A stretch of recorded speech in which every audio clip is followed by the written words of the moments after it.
Hi guys, welcome back. Happy New Year. I can't believe it's 2018. Welcome if you are new to this channel and newly subscribed.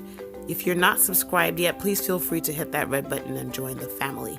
A friend of mine suggested that I recreate a dish I enjoyed on one of my trips, so I'm starting a new series called Replicate Me, and the first in this series is a kale and quinoa salad I had in Nashville, Tennessee. I have one bunch of kale. It's going to end up being about 5 cups of shredded kale because I'm going to finely shred it.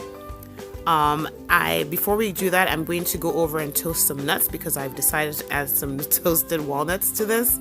I'm just toasting that in my pot for about 2 or so minutes. And then I have washed a half cup of quinoa and let that drain completely. I'm going to add 1 teaspoon of olive oil to my pan, and I'm going to toast my quinoa for about 2 minutes just to bring out that nuttiness in the quinoa. And then I'm going to salt it with about a half teaspoon of salt and add a half teaspoon of black pepper.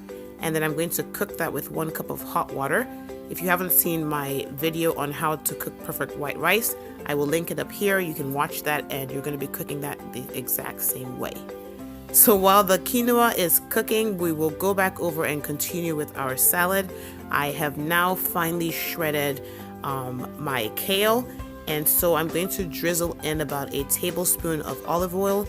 You can also add a half tablespoon of lemon juice or apple cider vinegar, and we're just going to gently massage that into our kale because kale can be kind of tough, so this will help tenderize it.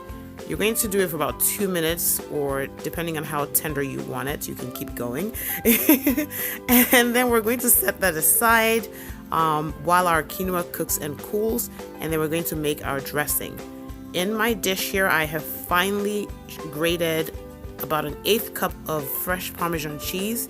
I also added 2 tablespoons of lemon juice and 1.5 tablespoons of apple cider vinegar. I am going to be mashing a few anchovy fillets. You can certainly leave those out because I know some people don't like anchovies. I'm going to end up using about 1 teaspoon of the paste. Additional ingredients going into the salad: half a cup of the Parmesan cheese, as much or as little of the nuts as you want. And then for sweetness, I'm going to add some raisins and cranberries. So I'm going to mix in the anchovy paste into my mix there. I added some salt and black pepper. I'll mix that in, and then I'm going to drizzle in some olive oil. I'll end up using about 1/8 cup, but you can certainly use more depending on how you want your dressing to taste. I'm going to just whisk that in nicely, and then my quinoa has cooled, so I added that to my kale with some of the cheese. I'm going to add some of the dressing, toss it, taste it, and then add all of the rest of my ingredients, and our salad is good to be consumed. It was so delicious. Give this healthy, delicious salad a shot. Let me know what you think. Don't forget to subscribe, like, share, and I will see you in the next video. Happy New Year!